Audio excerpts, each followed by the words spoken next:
नमस्कार।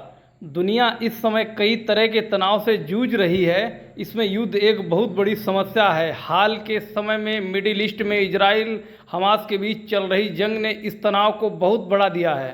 दुनिया की तमाम महाशक्तियां बार बार युद्ध विराम का आह्वान कर चुकी हैं और लगातार कर भी रही हैं, लेकिन इसी बीच अमेरिका ने भी इजराइल को दो टूक कह दिया है। हालांकि यह बयान अमेरिका के उपराष्ट्रपति कमला हैरिस की ओर से आया है। दरअसल गुरुवार को इजराइल के प्रधानमंत्री बेंजामिन नेतन्याहू ने अमेरिकी उपराष्ट्रपति कमला हैरिस से मुलाकात की है। दोनों देशों ने इस दौरान मिडिल ईस्ट के तनाव पर चर्चा की, लेकिन इसी दौरान कमला हैरिस ने भी ये कहा कि गाजा में हुए मासूमों की हत्या पर वे चुप नहीं बैठेंगी। उन्होंने एक बार फिर से युद्ध विराम की बात पर जोर दिया और कहा कि अगर इजराइल और हमास के बीच जल्द युद्ध विराम नहीं हुआ तो इसके परिणाम बेहद भयानक होंगे।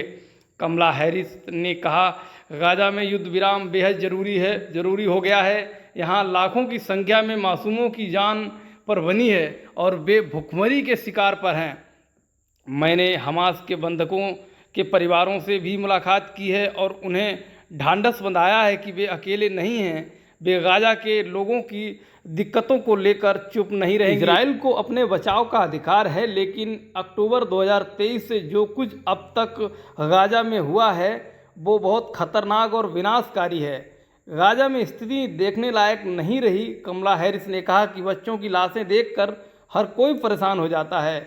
लोग अपनी जान बचाने के लिए भागते फिर रहे हैं। गाजा के लोग भूखमरी के शिकार हैं। ये एक बड़ी त्रासदी और इससे आंख नहीं चुराई जा सकती है। इसको देखकर हमें बहुत कुछ पीड़ा होती है। दरअसल हमास ने जिन लोगों को बंधक बनाया है उनमें अमेरिकी नागरिक भी हैं। हालांकि हमास ने कुछ लोगों को रिहा जरूर किया था, लेकिन कई लोग अभी भी हमास की गिरफ्त में कैद हैं। जो कब छूटेंगे किसी को नहीं पता है। कमला हैरिस अमेरिका में रिपब्लिकन पार्टी की उम्मीदवार हो सकती हैं। राष्ट्रपति जो बाइडेन के नाम वापस लेने के बाद कमला हैरिस के नाम पर मोहर लगाना लगभग तय माना जा रहा है।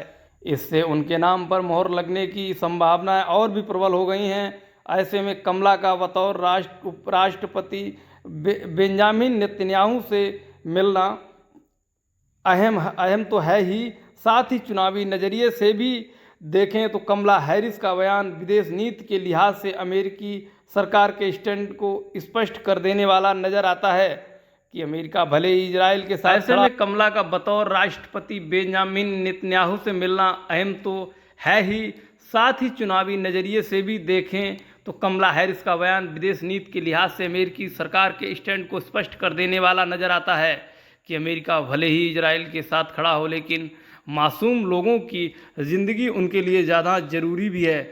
बताया जा रहा है कि रिपब्लिकन पार्टी में मिडिल ईस्ट युद्ध पर दो धड़ बटे हुए हैं, लेकिन कमला हैरिस अपना स्टैंड न्यूट्रल रखने की कोशिश कर रही है ताकि कोई नकारात्मक प्रभाव इससे ना पड़े।